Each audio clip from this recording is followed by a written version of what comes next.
Hi, everybody. Welcome to episode 143 of Games My Mom Found. I am Mike Albertin, and who's in a derelict city underwater with me tonight?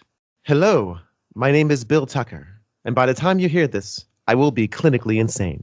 And I am the king of useless knowledge, Joseph Butler, but please call me Joe. And welcome to the circus of values.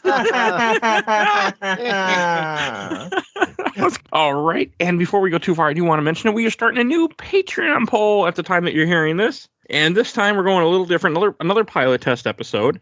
But this one, you get to choose if we're going to watch the first episode of Psych, Monk, The Mentalist, or Veronica Mars, because I couldn't figure out a fourth one to put in that detective spot for Psychic. So there you go. You get to choose what we're going to have to cover. And is it official who won the last week's poll? Not or yet, last month's? Hasn't gotten it. We're not at the first yet. Okay, yeah, okay. So, Sorry. Time paradox. All right. Oh, and we also are doing a giveaway each week of Spooktober and maybe afterward, because I have a bunch of codes I found out in Fanatical I need to get away. So midway through the show, there will be a giveaway for a Steam code. What game that be? I'm not going to tell you, but there will be a Steam giveaway code. So I want to mention that. And Bill, where can people find you at? Oh, yeah. You can find me at A Gamer Looks at 40. It's a podcast that's a nostalgic romp, if you will, through the history of games as told through just everyday stories. It's trying to find kind of the heart and soul behind the medium through kind of the stories and experiences of everyday people who lived it. I got almost 20 episodes in the can now. So there's a lot of stuff to listen to. We're almost done with the 16-bit era. I got Sega to do, but I don't know anything about Sega. So I get more guests for that because I literally know nothing about it. So yeah, so check it out. A Gamer Looks at 40 on Twitter and wherever you download your favorite podcasts. All right, and then I'll introduce what we're going to be talking about. So this is a game. This is my pick, actually. I have been, for some reason, I have never played Bioshock 2 before. I skipped it because I played Bioshock 1 when I first got my 360. I didn't enjoy it for some reason. And then I played Bioshock Infinite when that came out, but I skipped 2 because people, 2's not as good. So it took me until last week, and I finally played Bioshock 2. So that's what we're going to talk about. Developed by 2K Marine, published by 2K Games, came out in 2010 for a lot of things. Yep. So yeah, that's a game that a lot of people give a lot of hate for that it really doesn't deserve. So I'm going to hate on this game just a bit. Oh, that's fine. I don't. So hey, I love having different, people that have different opinions on here. So first, I do want to say, this game takes place. The original part of the game takes place a couple of years before Bioshock 1. I think 2 years before Bioshock 1. That little part you're at? Because it's 10 years later. There's a jump, but I know. No, I believe all of it's after. Well, the very, very first part, the cutscene is, it's around that time, where the New Year's Eve party.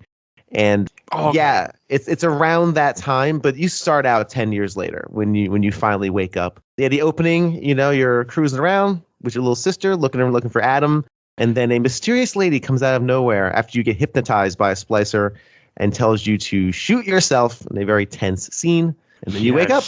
I swear when this first came out, everyone swore up and down it was a prequel until an official trailer came out. The time period, it's like the show. The time paradox of Bioshock is a little strange. It doesn't really the only clues you have that this is after is when Sophia is talking about Ryan in the past tense. And it's also just one of the things too. It's mainly because it's what do you do after Bioshock? We're pretty sure the whole place got shut down after the events of 1. So I could understand why people thought it was a prequel. Mm-hmm. I get it why the place didn't shut down, because it's a city, it's a society. I mean, where else people are going to go? Yeah. So as long as it still has power, as long as it still has people that are living there. I mean, and the idea that you're only in a section of this, gigantic city underwater in the first game, and then now you're in different sections of this giant city. And this is actually, if we just want to pause for generalities, I think this was part of the big blowback for Bioshock 2 was it's very similar to the first one in a lot of major ways. It's Rapture again, it's splicers again, it's plasmids again. I do think this is a better game than Bioshock. I really genuinely do. I think this is better. It certainly plays better. Oh man, we'll talk about it. But it's I can see why people disliked it. I think it's not as capital I important. I was thinking about this the other day, and if video games were a college, a Bioshock would be required for all majors. It's required. It's foundational game. It's that important. Bioshock 2 is required for your major, depending on what you major in. because it is that good, and it is definitely, if you're majoring in how to make sequels better than their original, this is how you do it. Yeah, so I am going to be the exact opposite, I think, as Mr. Joe here. That's fine. No, it's good. I think it'll be a spirited conversation, if nothing else. But yeah, I can see why people thought this was a prequel. It's Yeah, no, the that timelines makes are sense. so tough. Yeah. I mean, the city is more derelict than it was when you were there in the first Bioshock, but not by much, because it already was a ruin when you're in Bioshock. So that also, I think, threw people off. Plus, I guess a lot of people probably assume that after 5 years, like this place wouldn't be, or after 10 years later, like after what happened, everybody would have left, or you would have blew it up. But you didn't destroy it, and you just killed Andrew Ryan, and you killed Fontaine, and you escaped. I don't know, when people can survive off delicious blue liquid inside syringes, I mean, they could probably live another like 10, 12 years. Yeah, I think I agree with that.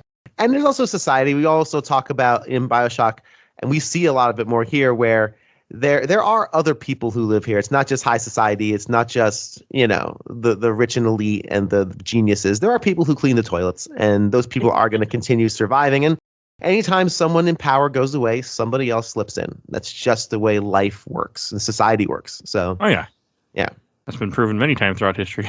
indeed. So like one thing, the big like draw in this game that I know that like was all in the trailers is you play as a Big Daddy. You play as the first Big Daddy, except you're nowhere near as cool as what you would have seen in Bioshock. But I'm okay with that. Like, yes, you're smaller, you're not as gigantic, you're not as powerful. I'm fine with that because it was still different enough than how Jack. I mean, again, it's first-person shooter. I mean, you only can go so many different ways in a first-person shooter. So I like the fact that you're a Big Daddy in this, honestly, because like Dead Space kind of got away. Like they knew after one, like we can't keep getting away with like having a silent character. Isaac has a talking to, or he's just gonna be a freak. This one makes a little bit more sense because you're a Big Daddy, and Big Daddies can't talk. So at the end of the day, having a silent character for 2 still completely makes sense, and I'm completely fine with that. Okay. Yeah, and I also like it too because the only problem I have with a Big Daddy, and this is kind of more getting into generalities as well, is that you're very tanky. I always felt like if I encountered a splicer, I was going to get shot, like just guaranteed take damage because you are a bigger target and you're not quite as fast as Jack, if I remember correctly. No, you're not. So you are definitely more tanky. You're designed to take more damage, which again, they mitigate with a lot of different things. I think the big win of this is that when they start you as a Big Daddy, you have the drill. Because that was the big thing is when you turn into a Big Daddy in Bioshock, everyone asks, well, where's the drill? I want to use the drill and drill someone in the face. Even though there are different types of Big Daddies that don't have drills. Giving that as your melee, or I guess your next level melee, was a super smart choice because that gave everybody that thrill of just drilling a splicer in the face. It's so good. So satisfying. The drill was fun. That was a really fun weapon. And the fact that I thought it would just be an endless melee weapon that has fuel you have to find for it or buy for it to keep it going. Otherwise, you just smack them in the face and it's nowhere near as good. Yeah, that was a cool touch to it. I felt. I never used a drill. I really never did either. I use it on occasion. I don't play games melee. For some reason, I'm not good at it, and I'd rather just avoid damage than feel like I'm going to take it. And I think with the drill, you can also, if you're using it just standard without the spin, you can also parry charging enemies. So if a Big Daddy or a Brute Splicer is coming at you, if you time it just right, you can knock them off their charge and prevent them from hitting you. I was never able to get this off. I could not. It was just I couldn't get it work. So I didn't use it a lot either, Joe. But it is fun when I always forget it's there. I'm like, ooh, I have plenty of health packs and Eve, and I don't really need. I can take a few hits. Let's just murder these people with a drill. It was just fun. I think it's interesting. I always see people. You have the knife runs in Resident Evil and the plasma cutter only in Dead Space. There's melee only run, like the wrench run and the drill run for Bioshock, and it's a really interesting build, and you can beat the entire game by just using the drill. Yeah, that's cool. Oh, yeah. You absolutely can, and there's a lot of plasmids that actually do spec for that. So if you want, you can absolutely. There's one plasmid in particular that prevents you from doing. You must use the drill, and I think that's all you can use in plasmids. But you lose access to all your different weapons. But I think there's another perk with it too, where it becomes extremely powerful. And with that spec, you're right. You can absolutely do that. It's the freeze drill. You can use whatever you hit with the drill, it freezes automatically, and you just bonk people in the head. Gotcha. Okay, mine did that from time. Must have had that one. I remember I would freeze people sometimes, and that was always nice. So Yeah, there's also Oh, you did? Okay. Oh yeah, I would run out of ammo a lot in this game, and I didn't like all the guns. Like one of the guns, the rivet gun, I was not a fan of. I thought it was kind of a useless weapon. It just wasn't fast. It wasn't that powerful. I didn't like it. I tried not to use it very often. I use the rivet gun was because I always had more than enough ammo. I never ran out. Did you have adaptive difficulty turned on at first? No, I don't know what that is. I just put it on medium and. Okay, I had it on easy and I had adaptive difficulty on, and eventually they do get stronger. I wasn't dying, so the game got harder. I'm like, let's turn this off now. But the game will. I mean, they will like, oh, you have a lot of ammo. Okay, we'll take care of that for you. Here's some extra guys. Here, we'll take that ammo from you. That's how it felt. And I'm like, okay. Yeah, the rivet gun I thought was fine. It's kind of like the Mario of weapons in this game, where it's a serviceable gun. It's kind of like a pistol. Like it's serviceable. It's kind of what's that? Your basic pistol. Yeah. It's just kind of your basic weapon, and it's fine. It's just there. I didn't think of it like that. Yeah, it's just like your opening range weapon that it's just there, and it's perfectly serviceable if you need it. Okay, I just really didn't like it. I'm a fan in both games of the shotgun, and then Bioshock 2 steps up a bit for a double barrel shotgun, and I absolutely drool over any form of double barrel shotguns. So that was the first thing that was fully upgraded. The shotgun is excellent in this game, especially if you're playing close. I always forget in Bioshock and Bioshock 2, range isn't the best because none of your range weapons are all that accurate. Like the machine gun is just spraying and praying. Like you're gonna shoot 5 shots before you land on your target, unless you upgrade it, of course. I really used everything. I kind of used everything pretty equally. I really tried to play with the toolbox this time around. So yeah, I did because the game made me. Because I kept running out of ammo, or I got the shotgun. I will agree that shotgun is actually really good in this game. Yeah, it would annoy me because it only has 2 shots, but I know that you have to reload. But that's just the gimmick of this. I liked it though. Like it was still good. I just had to I get very up close and personal with that shotgun. I use it like a melee weapon. I'm in your face, boom, and then you're gone. Well, especially when you turn those corners and something scares the absolute crap out of you. It helps when something goes boo and it just dies immediately. And you're like, oh, that solves that problem for today. Yep. The Gatling gun I used a lot. The machine gun. I like that gun a lot, even if it's not super good. It's okay. There's lots of ammo for it, which makes it good. The anti-personal and anti-armor rounds make it really useful in those situations against big daddies. It's really helpful just to kind of tear through them. Yeah, it's a pretty decent weapon. It's fine. The weapons in this game are just almost the same as Bioshock. I mean, it's basically got the same set of, other than the rivet gun. You really, And the remote hack, which I never used, except when the game made me. What?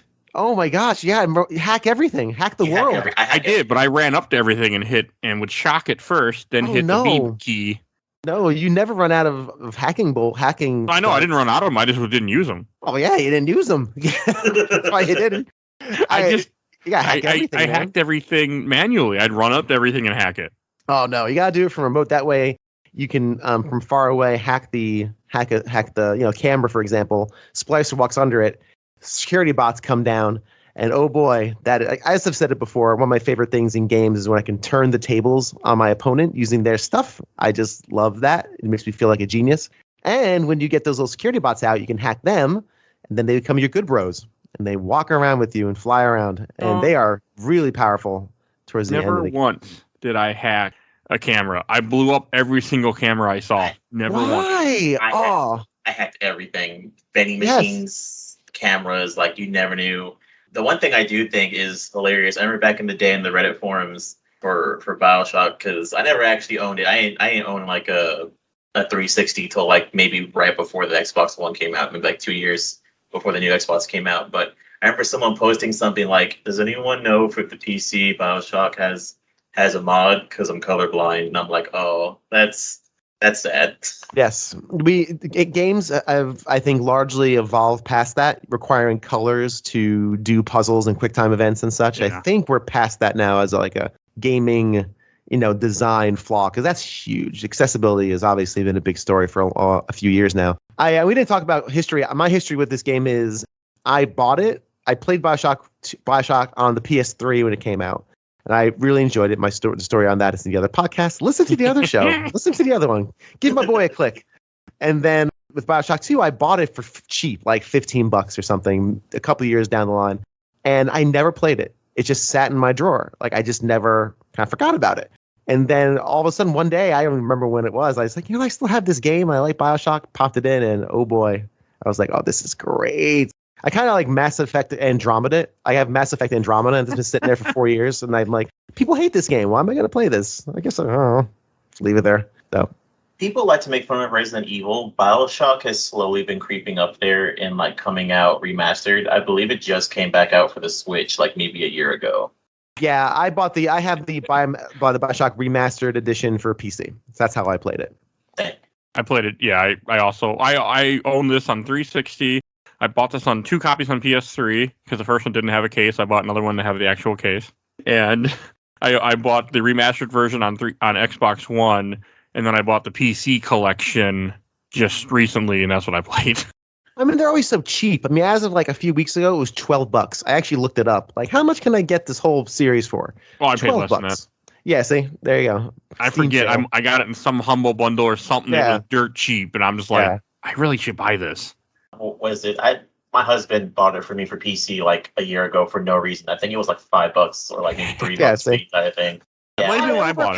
I overpaid. Curses! I want my $6 back. It was probably during like a Christmas deal or something, and then I have it for free on PlayStation because it was on PS Plus. The PlayStation Plus at one point, and I couldn't play it because my PSN just went out too, which made me mad. I was like, I want to play this on the couch, and I have it for Xbox. And I remember too, I specifically got it for PlayStation Plus, and me and my husband sat down because we never played the Bioshock Infinite DLC, which is amazing. Yeah, I really want to. We're not talking about that. Can we please take 4 minutes to talk about Minerva's Den because it is incredible. It's probably one of the best DLCs ever made.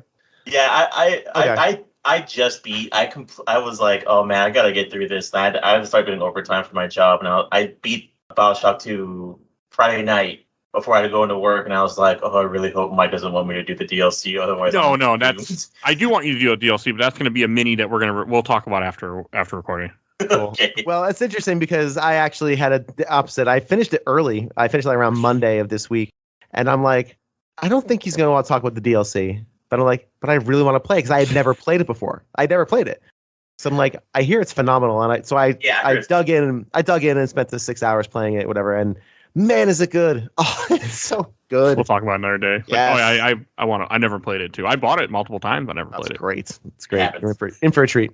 Anyway, this game in general just surprised. Like I played this with PC on mouse and keyboard because that's the only way to play a first-person shooter when you have the ability to. Except my dumbass, the first time I started playing this game, I put the 360 controller in my PC. I'm sitting there holding. I'm like, wait, what am I doing? And I unplugged it, went right back to mouse and keyboard.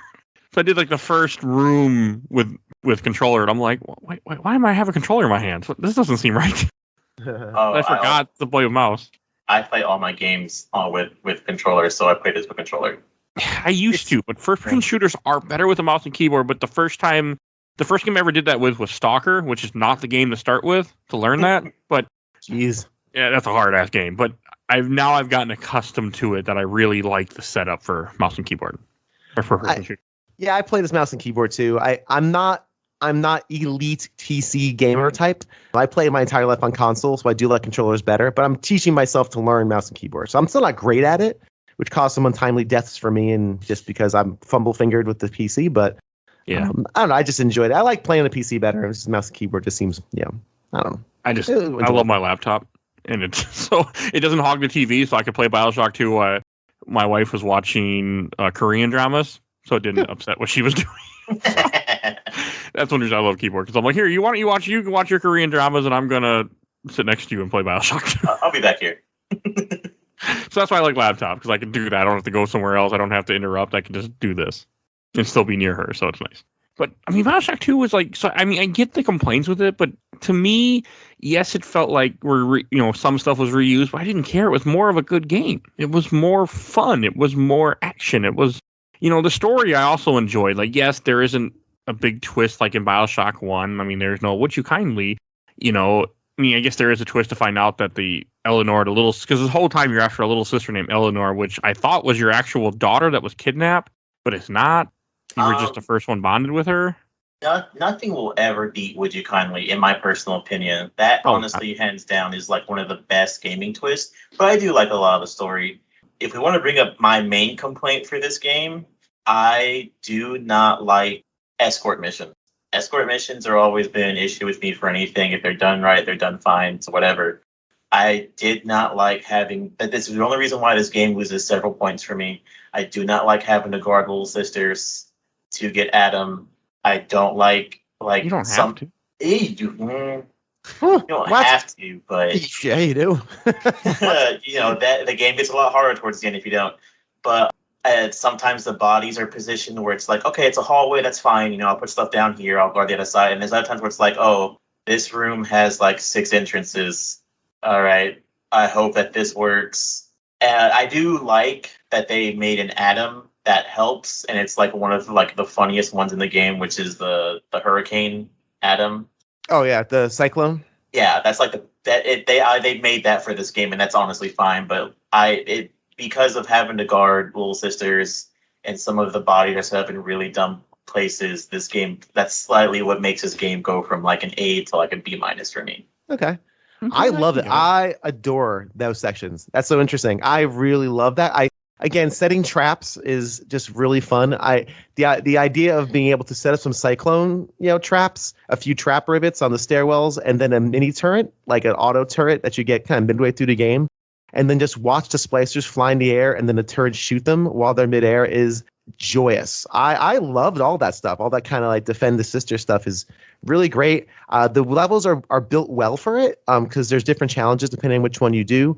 I believe you don't have to do every single one. I think there's more Adam bodies than you can actually get. So you can pick and choose like, oh, I don't think I'm spec'd for this arena. Maybe there's another one. And sure enough, there usually is. I think you're right. I adore it. What do you think, Mike? I enjoyed them. At first they annoyed me after a while because there were just so many of them. Because I got every little sister in this game, and I did every harvesting just because I wanted to protect all little sisters. Because I can't be evil in games. It's hard. No one can be evil in games. It's physically impossible. So I always play the good way, but I didn't set any traps. I didn't even use the mini turrets like way late in the game because I didn't know where they were, I guess. It wasn't until later that I realized they were under the auto hack that I skipped every single time. So I didn't use any of that. I just put down the little girl, let her start harvesting the body, which, okay, I can't even get over how like it creeped me out every time I hear, Daddy, I found an angel. Daddy, it's an angel. I'm like, I don't like needles to begin with. Here she's just stabbing some guy with a needle, but it wasn't, they were all right. I mean, it wasn't, you got annoying me sometimes, but at least for the most part, I got to fight and kill people, so it was fun just to play the game. But yeah, I didn't use any turrets. I didn't use any trap. I only use a couple plasmas in this game, because that's how I play. I stick with the ones I like, which is fire, ice, and electric, almost 90% electric, though. Just how I play. But yeah, I didn't set any traps. I just fought people as they came, took their ammo, and just kept going and switched up weapons as I ran out of ammo until the sister was done. Every Bioshock game, which is funny, every Bioshock game, my main plasma is ice just because I love freezing enemies and then smashing them in little pieces. I never use ice. I don't think I bought it this time around. I don't even think I spent money on it. I really didn't. That's so interesting how different play styles is. And that's what this game does very well in that immersive sim genre, is it really does encourage different play styles. You want to melee, you want to freeze. Me, I'm all about telekinesis. I use telekinesis all the time. I love it. There's always barrels or something you can throw. Throwing dead splicers at other splicers is great. It's just fun, and they're powerful. It's a really effective way of taking out bad guys. I rarely use fire. Electric, of course, you use because you just kind of have to. It's really useful too. Yeah, it's pretty useful, especially powered up, because then you can chain it to other people, which is pretty great. Yeah, I used telekinesis. I was usually my main. I just kind of walked around with that in my hand and started picking up barrels and walking around with them.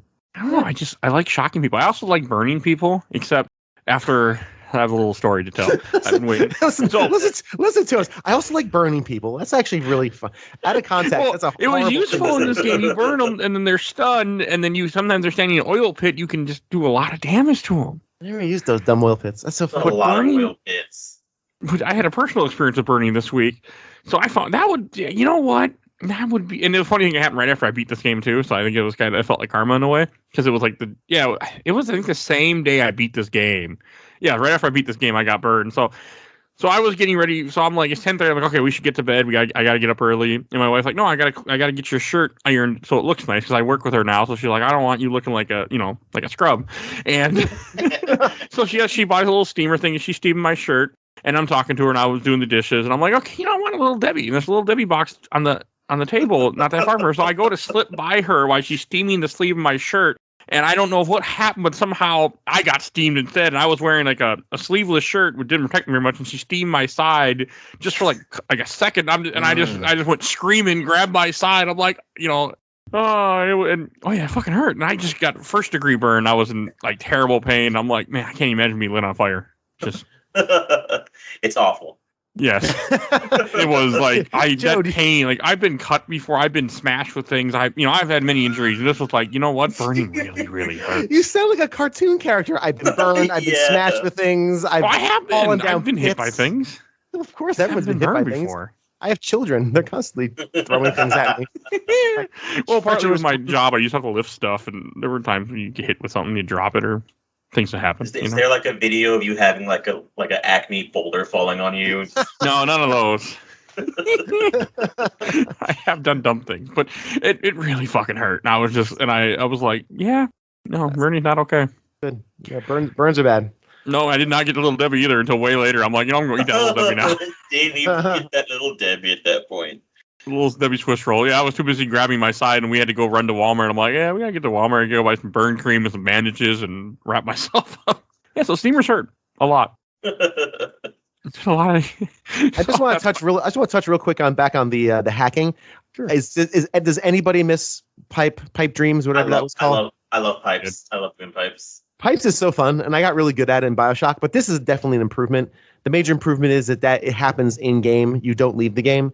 And it's quick, and it still requires a good amount of skill, and timing to get that right. Of course, there's plasmids or tonics you can use to mitigate that, but I don't know, man. I really, really enjoy it. I think it's an improvement over pipes, as much as I like. My only issue with the hacking is that when you start hacking, the game doesn't stop. That's a good thing. I like that. I think it adds some urgency to it. But it made me have to shock the turret so I could hit the F key to get the green things, even though I had max money. I wouldn't buy out the turret. I just wanted to hack. So I want to tell y'all something interesting about this game.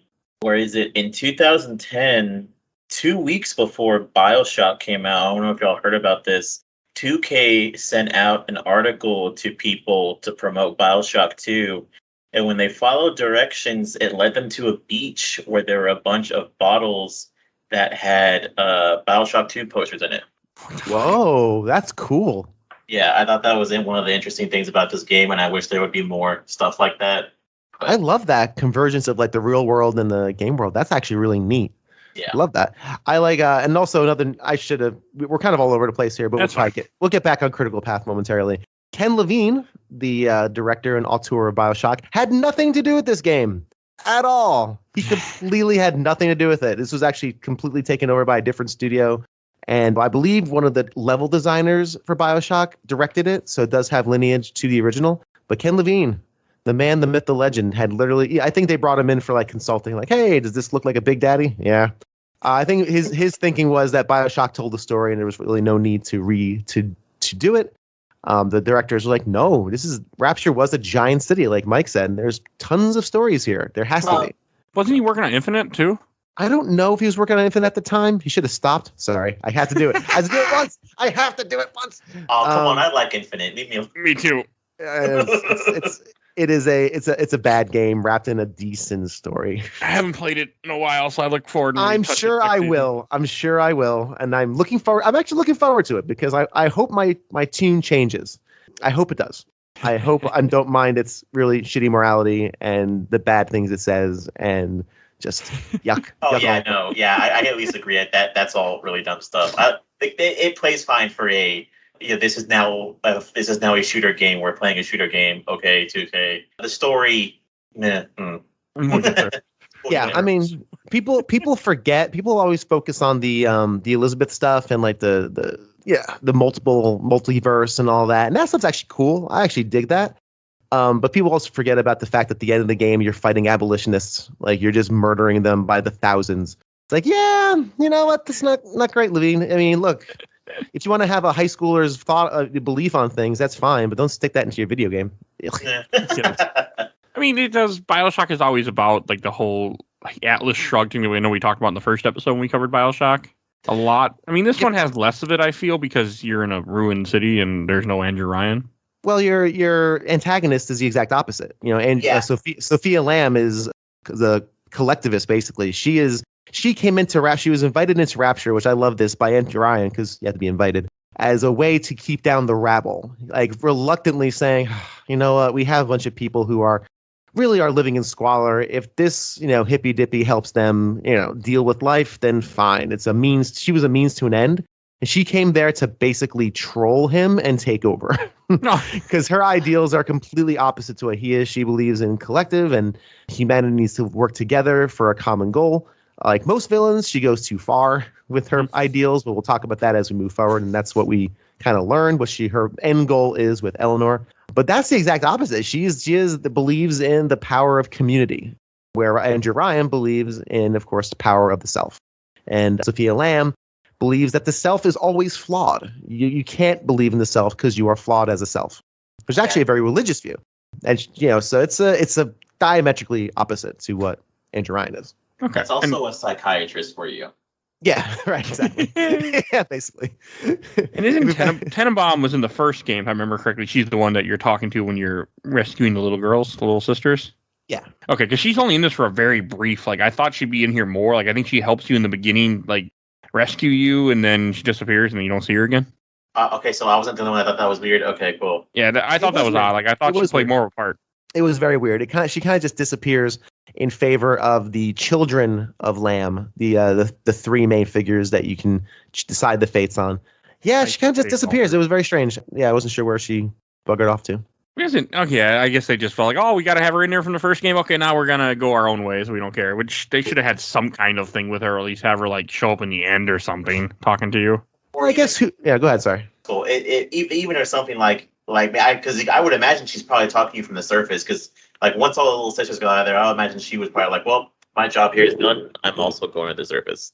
Yeah, and also with at the end of Bioshock 1, the very ending when you're being kind of deconstructed as a big daddy and that cutscene where you're being nursed to health, like who's taking all that big daddy stuff off you? Like the little sisters, they're kids. They're not going to be able to perform major surgery to. Wasn't it Eleanor? No, not Bioshock. I'm talking about Bioshock 1. Oh, okay. Yeah. Never mind then. So yeah, you're probably right. She's probably on the surface. And again, I don't want to spoil Minerva's Den, but No, I don't want to either. Right, so let's not go there. But nope. Cool. Also with like in this, it mentioned that a lot of these little sisters that are here were kidnapped later. Because there's somebody you meet that even says, I came down, like one of the diaries you find, he's like, I came down here because my daughter was kidnapped by Sophia Lamb or something like that. Which is one of my favorite short stories in this game. God, what is his name? It's going to drive me nuts now. Whatever. You actually, not again, this is kind of going all over the place, but my favorite short story is along the way, you're hearing audio diaries of a father who's looking for his daughter and found I guess, I don't know how he got to Rapture in the first place, but he tracked her down and she's here. He sees little sisters and he is like dead set, I'm going to find my daughter. And then about 3/4 of the way through, you see him as a big daddy. He is a big daddy, one of the ones you take out. And when you take him out, you look down and he's got a final audio diary on him. And he was captured, sent down to Persephone, and then turned into a big daddy. And it's so freaking sad. I mean, it is just awesome immersive storytelling. It's just great. I didn't know that. That's actually really cool. It's amazing. And when you highlight his body, when you finish taking him out, it actually has his name. It's Mertzer, I think his name or something. And it actually says his name. It's like, oh my God, it's just amazing example of that immersive storytelling. That's cool. I didn't catch that. I think I only killed big daddies that had little sisters because I was trying to get all little sisters. I try to avoid them. I do enjoy using the hypnotize. I actually upgraded the hypnotize a little bit so you can actually hypnotize big daddies. And just seeing one in a crowd of splicers, throw it at them and just watch it just wreck. But then it turns on you because you did antagonize it. Yeah. So I didn't do that. There was times where I'm literally like it's the funniest thing too, where it happened twice where I was like, okay, here you go, little sister. I'm gonna put you down on this body, and I'm gonna set up my stuff, and I'm gonna put down this body, and like twice, I kid you not, the door opened up and a separate Big Daddy walked into the little sister, and I'm like, is she gonna start working on his body? Yeah, okay, you go here too, and you just fight everyone who comes in. I ran to the corner, and like, yeah. And since Great. my little sister was next to his, he just went to town on him. Excellent. That's excellent. That's so good. It's just a nice little. Yep. Go ahead. One thing also made me wonder, when you're carrying a little sister with you, are more enemies attracted to you? That's how it felt to me. Even when she's not farming, when she's just with you. I don't know. I didn't notice that. Yeah, I didn't really notice that per se. Okay, it might have just been because my deck of difficulty was getting harder, but it was something that happened to me a few times. I felt like they were hunting me more when I had her on, even just on my shoulders. I never noticed. Okay, maybe it's just me then. Yeah. Also, speaking of splicers, I think there's only one new splicer type. I'm not sure if there's any, because Big Daddies, they range in. Big Daddies have the same weapons you do. They'll either do shotgun or a rivet, or they'll be grenade launcher, which those are my favorite because with telekinesis, just throw them right back at them. And of course, the ranged ones that throw the grenades also throw auto turrets, which is a pain in the ass. Oh, because they're so tiny and hard to hit. It really stinks. Those you have to catch and kind of throw back, but they still open. It's just annoying. But the brute splicers are here as well. These big lumbering beasts that kind of charge you. I don't love these enemies. They're fine. There was more of a pain than anything else because they can catch you in some loops, melee loops, where you're just getting pummeled with no resource or recourse. So I didn't love these. I thought they were fine, but not really that additive. What'd you guys think? It's just a means to just have a heavy type enemy for you. That's really all those guys were at the end of the day. It's one of the things where it's like, well, how you're a Big Daddy, how are we going to find ways to, take care of you? So I understand what they were, and they were what they were. Yeah. Yep. I didn't like them at all. Yeah, they are just really, really I found them not tough, just kind of laborious. It's like, all right, this guy's going to just run at me and punch me. However, the joy of this game are the big sister battles. I love every big sister encounter I came across. I don't know how you guys felt. I love everything about the Big Sisters. Honestly, like in the trailers too, when they revealed that they're gonna have them in there, which technically should have been a weird thing of like, well, why are there Big Sisters if all the little sisters left? But I love the designs. They're terrifying. I remember the first. I don't think they tell you, but the first time you save all three in an area, one spawns, and I completely forgot that happens. So it scared the ever-loving crap out of me, and I died twice because I wasn't ready. Yeah. And they're challenging. They're really tough, but they're very agile. They're mobile. You get a chance to kind of spec for it. They're like, big sister's coming. Get ready. And you get like 3 screams before she shows up. So again, if you're me, you're setting traps and you're throwing this and you're throwing, cyclones, which don't really work great. It's awesome. Man, is that just such a fun encounter. What'd you think, Mike? I enjoyed them. I also thought it was cool how after you saved or harvest all 3 little sisters, they showed up. Like, I like that fact. It was a cool little touch to it to have that happen. I didn't prep for anything because I didn't know how to play this game, but I would just make sure all my ammo was reloaded and I had enough ammo. I had enough health kits. I didn't set traps or anything. I was like, okay, here we go. Yeah. And that's cool because she has a large amount of attacks that she can throw. So depending on how you play, you can get the upper hand. So for me, telekinesis again, just throwing her fireballs back at her is always fun. She's great. And I just want to touch on one other thing, and we can kind of get back in critical path. We were talking about weapons, and weapons are basically the same, right? You got grenade launchers, you got trap bolts. I do love these are spears in this game, but basically the same thing. The rocket spears are so fun. Yeah, those were cool. Oh, they're great. Then because the spice just runs around like an idiot until he gets exploded. But in the first game, you have the research camera. In this game, you have like a film camera. I think this is a definite improvement, another improvement on the first Bioshock, where you're graded on how creatively you can take out the enemy, which again encourages experimentation, which I love. My only issue, because I would walk around with just a research camera just like in my hands, just walk around with it, snap a picture, and then it goes to your next weapon. The only issue I have is I wish it was just a button you could press and not an actual weapon. I don't love the idea of walking around with this camera like in the fiction of the world.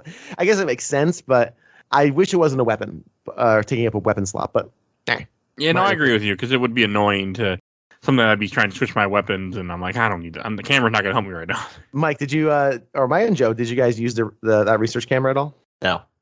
No, really? Yeah. I forget it's there. I forgot it was there sometimes. I think there was maybe 1 or 2 times I think I didn't really use it on the enemies because it's one of the things where it's like can't really tell. I want to say when the first the spider splicers show up, I remembered to use it, but then like I think I used it on a couple of the different big daddies, and I completely forgot to use it on. I don't want to spoil it, but the final big daddies you fight in the last like 2 areas, I completely forgot to use it. And now that you mention it, I'm like, that probably would have helped me, but those things died for me in like 2 shots, so I wasn't worried about it. Yeah. It's yeah, go ahead, sorry. I use it sometimes. It wasn't a big thing for me. I used it earlier in the game, like when I first got it, and then after a while I just fell off it and stopped using it. Yeah, I loved it. I would very often just run around with it in hand. You get insane upgrades with it. Like the upgrades you get are insane. My favorite one comes with Houdini splicers, which is the same as last time, which was the camouflage, where you can just, what it basically allows you to do is you just stand still and now you're invisible. And you can just stand. Cool. Oh, you just stand in the corner and the splicers just walk around. They have no idea you're there. And then, of course, you just murder them with trap bolts and be done with it. I probably should have used it more. It's great. It's so good. Don't. That's great. Yeah. The upgrades are great. I think there's one that actually just upgrades your damage on all weapons. It just boom. There's a bunch of just really cool upgrades it'll provide you, and it's very powerful. So if you're playing the game for the first time, hey, why are you listening to this? Why? Stop listening to this, play the game, then come back. We already have your click. It doesn't. We're already good either way. Yeah. No, I don't think we haven't covered yet. Like one thing that was interesting with the plasmids is that in this one, you could equip a lot of extra plasma. They gave you a lot of spots to put extra things in, which I liked. I never filled it because I didn't get enough of them, but I like the fact that it was there. So I messed up. You should talk about invisibility. I messed up, and I think I wasted maybe a good chunk of Adam on stuff that I was like, oh, this is cool, and I was like, this is useless. I want to say I bought the Scout. It's like the Scout plasma. Yeah, Scout's useless. I don't know. Yeah. I thought it turned you invisible, but then you use it. It's like, no, it makes you a ghost. And I was like, this is useless. Why would I want to use this? Yeah. I'm always a fan of bees. Bees is always funny. Yep. But it's not as good in this as it is in the first one. So I didn't use it. You have to upgrade it. If you upgrade bees, the second level of bees, I believe, will turn your deceased enemies into traps. So now you have bee traps. So when the other splicers roll through, they now run through bee traps and get bead. That's fun. That's super good. The only problem with that is that Bioshock 2 really loves its swarms of people, swarms of splicers. That's kind of what it lives off of. And with a swarm, you're getting everyone at once. So if your bees hit one person, by the time they die, your other splicers are dead anyway. The third level is actually pretty good because it'll travel around. It just heat seeks the nearest splicer. You don't have to think about it. You just throw it into a direction and let the bees do their thing. Bees are fun. I will say a nice thing about Bioshock Infinite, Murder of Crows, which is the same thing essentially, is very cool. Like getting pecked to death by a crow is not a pleasant thought. So never used that one either. They're fun. Oh yeah, they're fun. I mainly just shock people. That was the whole way I played the game. Shock them, stun them, shoot them. Shock them, stun them, shoot them. Drill them. That was just how I played. Decoy works pretty well, and as Bill mentioned earlier, I think I got decoy all the way up before I beat the game. Or I think I got to level 2 because I think like when enemies hit it, it blows back the damage. But that security one, like you can pop that off whenever, and like a turret comes out, and just that works out pretty well at the end too. Yeah, I use a lot of auto turrets towards the end. I had decoy, but I didn't use it very often, and I never used I used security command once or twice. I just happened to have it. I would just hack them. It was just more fun to just hack them and let them do its thing. So. But it is cool directing them to 2 different targets, which is kind of the point of that. Yeah. It's a very interesting. I mean, I was glad to have played this game too. Like in the enemy variant, yes, like we said before, they're not that very, but I was okay with it. I didn't mind reusing splicers. If they it didn't bother me. They're just fodder for my guns, my bullets, so it didn't matter to me. I did get really creeped out the first time I saw a little sister drinking from the bottle. That creeped me out a lot. That is terrifying. That is creepy. And they kept doing it too. Like sometimes you take too long, or sometimes just during the harvesting, they'll just sit there and just start drinking from the bottle. I'm like, ah. Well, they're tasting the atom to make sure it's pure, I think. Well, they know they actually ingest all the atom because that's how they carry it. Like that's how they're designed to ingest the atom, and that's why if you harvest a little sister, they basically like rip them open because that's kind of that's the implication of that's what it's implying. I've never done it in game because I'm a human being with a heart and a soul. When I do such a crazy thing, but It's I think that's the implication. I don't know how they transfer Adam to you though. I don't know. I believe they it's probably just like you it's something has to do with when you save them, because I think it's weird. It's explained in the first game, but not in this one, which I think is weird. You use Adam you use a plasmid to save them. So technically using that plasmid drains some of the Adam out of them. But the other thing, that besides being a completely normal, decent human being, there is no point in harvesting little sisters, because it's one of the things that they say too. Oh, well, what if you're low on Adam and you need a pick me up? Like, no, because if you save, like, I think it's three usually. If you save three, they leave you like a teddy bear that's just has 200, which is way more than if you harvest them, period. Yeah. And that's also, and I mentioned this on the first Bioshock episode, so I guess this is worth saying here. I guess it falls outside of the morality that the game's trying to present. It's trying to present you with a moral choice, right? Do you accept less Adam and save them, or accept more? And just like you said, Joe, but they mitigate that with prizes for saving three. So you're right, there is no reason to kill them. And actually in interviews, Ken Levine was quoted as saying he could not in good conscience make it so that it's beneficial to kill children. He said he couldn't do it. And my response is, well, yeah, that's a nice thing to say, but also undercuts the whole point of the morality system then. Just make them pickups. And I know what they're trying to do, to try to establish a character, and especially towards the ending in this game, because your ending does matter if you've harvested them or not, because Eleanor is learning who you are as you kind of go through the world of Rapture and kind of being shaped by who you are, because you're connected. Which is cool. Very cool. And the endings in this game are by far better than the ones in Bioshock, I think. They are. I actually wrote down how to get all the endings because I thought it was interesting, because there's apparently 8 endings. Yeah, I looked at them. Yeah, I watched them online. I didn't get all of them. Okay, we'll have to talk about that when we get there. But we'll get there. We'll get there. But it's it just kind of undercuts the morality of the game. It undercuts the moral choice, and it's, again, in the world of Bioshock, it makes a little more sense, because you could spin it as, well, in a game that's all about telling you as the player of the game you have no real choice or agency in the game. Maybe this is just another example of it, in that if you choose the wrong path, you still are getting punished for it, even though we're telling you you're not. I just think it was a gameplay decision where I almost said Adam Levine, like the lead singer of Maroon 5. Ken Levine just morally couldn't do it. He just, in his heart, he's like, I can't do that. Which, I respect that. I mean, it always helps towards that weird 5% of people who are like, I'm playing a video game, why aren't I going to be evil? And it's like, okay, sociopath. I never understood it. I get people do that, and that's fine. I just prefer hero stories. It's just I just do. So that's just me. But yeah, if you want to murder children, yes, I got the series for you. I guess, I don't know. Good Lord. Anyway. I never did. I had to save them all. But one thing there was a part of this game that really shocked me how much I enjoyed it was when you get to go outside in the water. Like, that was, cause you couldn't in the first game, of course, because you were just a guy. But in this one, you're a big daddy, so you get to. And it was, I was surprised how cool it was to me to just be underwater, walking around, even though you couldn't do much. But you get to see the little sea slugs and grab them that give you Adam. That really made me smile too. I mean, a little thing, but I thought it was like, okay, this is really damn cool. My favorite part is whenever, I think it's your first encounter with a big sister, and she does the really, which is honestly my favorite part of the game, where you see her run across the glass, slice it open, and it gives you oh god, and then you get hit in the face of the water and go, oh, I guess I'm fine then.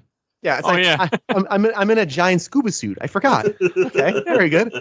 I love that section because, again, it slows the game down. Right, it's a little bit of a breather. There's no risk or stakes. You're not going to get attacked by anything.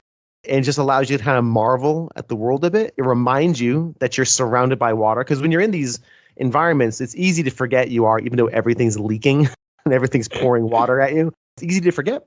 But I love those sections. I agree with you, Mike. I think they're really, really neat. It was surprisingly a lot of fun. You just, in general, the game, one of the things that we kind of touched on earlier, that you have three different situations where you can either kill a person or save them. And one's is a regular woman who actually cared about Eleanor, who's listening to the propaganda by Lamb, so that's why she's trying to kill you. I saved her. The second one is a crazy guy that you find out pretty much turned you in to be turned into a big daddy. I think it was. I want to say he gave up kids to become little sisters, but yeah, I think he also he's the dude, one of the dudes that rat you out or something. Yeah, he's leading. He's kind of a double agent. You're talking about Stanley Poole. Yeah. Stanley Poole. Yeah, he's like an ex reporter who kind of just showed up and Persephone. I think they're in. Is that right? No, not Persephone's a prison. Dionysus Park, and saw. Oh wow, this is a non-Ryan person. Let me see if I can get in good with her, and kind of double agent you. So yeah, he's the one that kind of like dimed out all the little sisters and got them sent to Persephone so they could be turned into the little sisters. And yeah, he is the one that kind of sent you to Lamb in the first place. He didn't think that was gonna. He didn't think you were gonna succeed. You can murder him, and I did. I set him on fire because screw that guy. Screw that guy. The lady you're talking about is something Holloway. Grace Holloway. Thank you. She's an ex singer. She was kind of like a lounge singer and she, like you said, became a follower of Lamb. So as a follower of Lamb, that's why she's sending all these robots and splicers at you, and she doesn't want you to stop. But over the course of time, she comes to realize that as you approach her, maybe you're not all that bad. Maybe you're just a kind of victim of circumstance like she is. Her main story hook is that she was caring for Eleanor. She was kind of like her, not surrogate mom, but basically caretaker. Yeah. And she failed. And that's the burden she lives with, is that Eleanor was taken from her under her watch.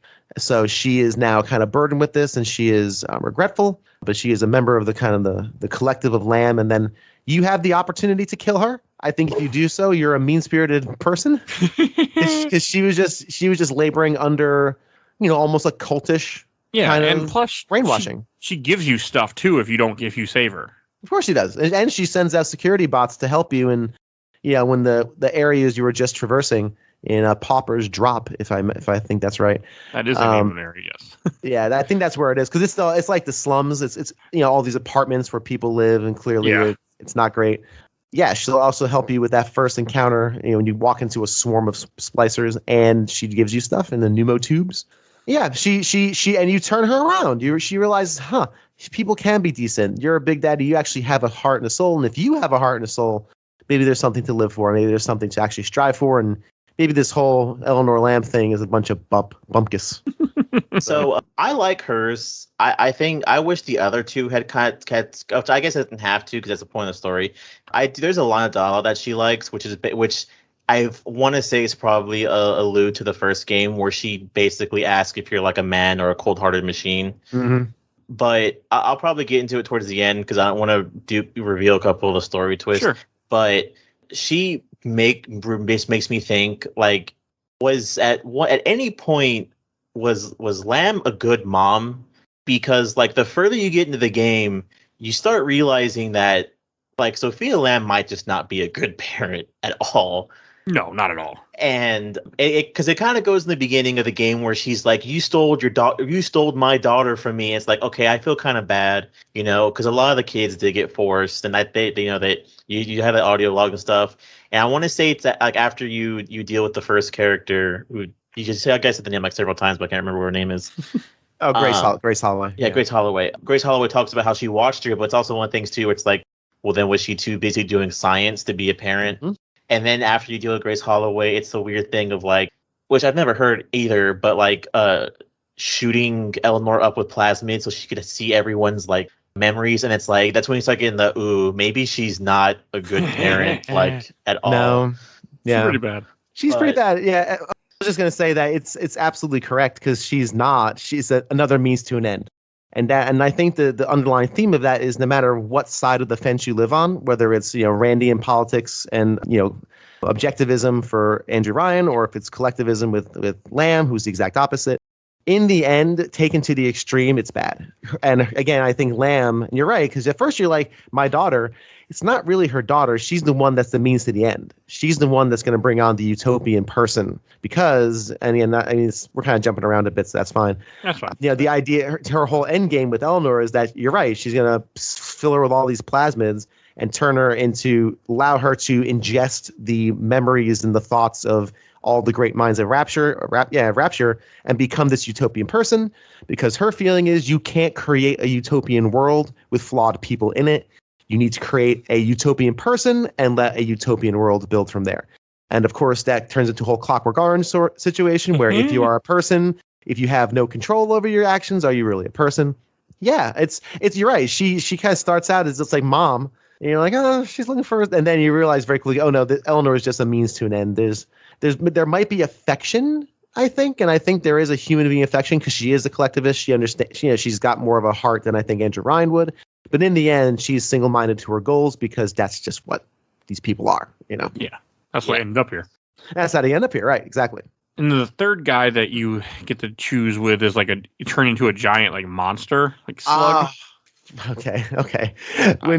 Yeah, everything from Gilbert Alexander, which is the person you're talking about. Yes. From him on is gold. This game is golden chef kiss because I enjoyed almost this entire game though. So much. I know Yeah. but this part here forward is just fantastic. Even the parts people don't like, which we'll get into.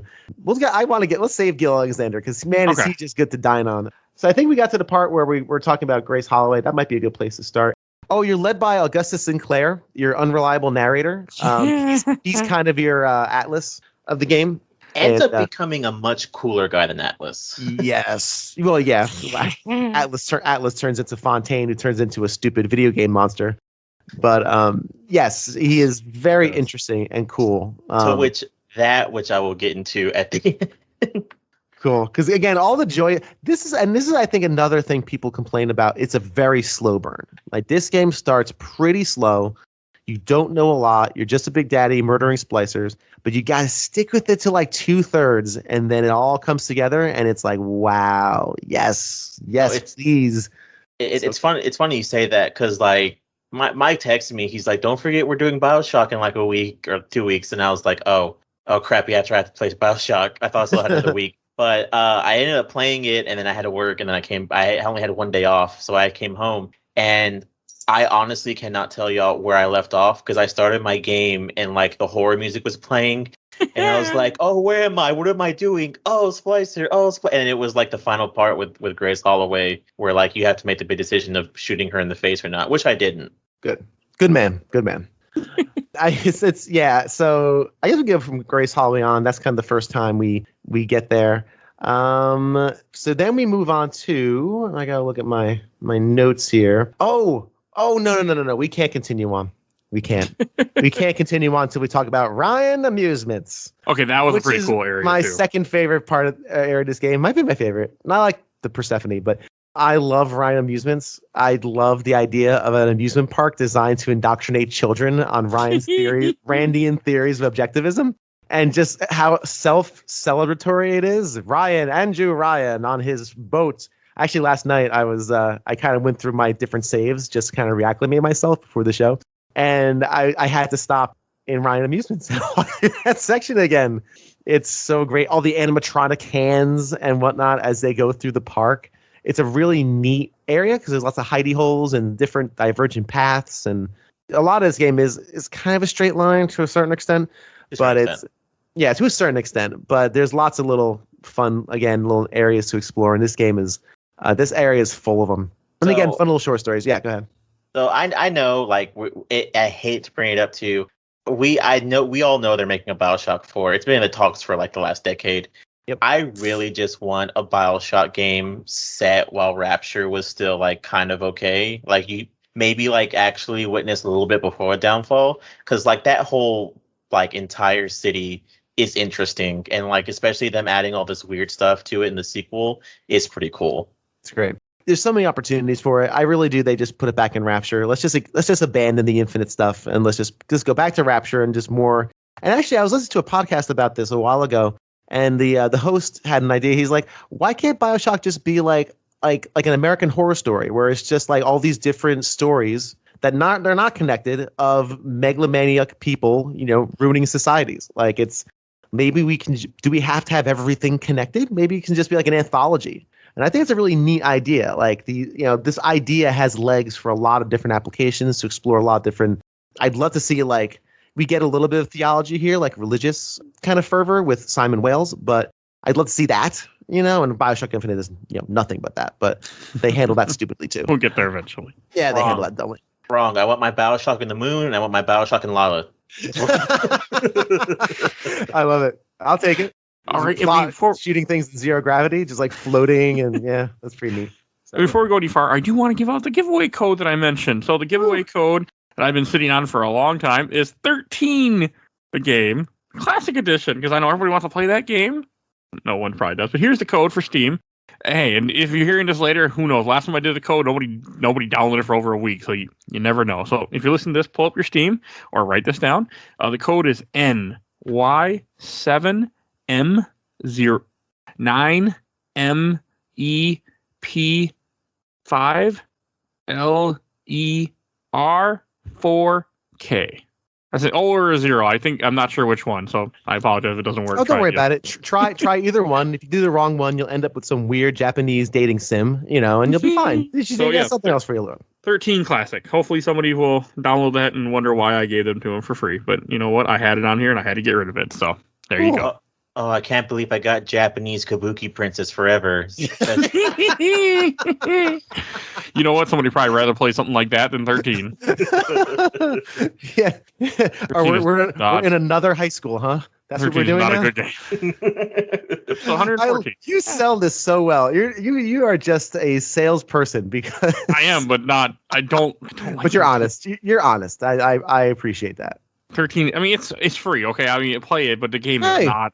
Game is from the early 2000s and you can feel it. What's it about, Mike? Amnesia. Oh, okay. You're hired to assassinate the president, you think, or you don't really know what's going on. You can't remember it. It's a cool story. It has issues. Doesn't it look like what's that? Killer 7? It's cel shaded. Yeah. So it still looks good. It didn't age bad, but it has its issues. Let's just say that.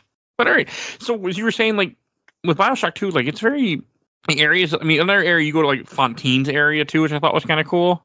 They go back there. Fontaine Futuristics. Yeah, that's further down the list. That's kind of once Fontaine Futuristics. Oh, you were talking about that religious nut guy. I enjoyed killing him.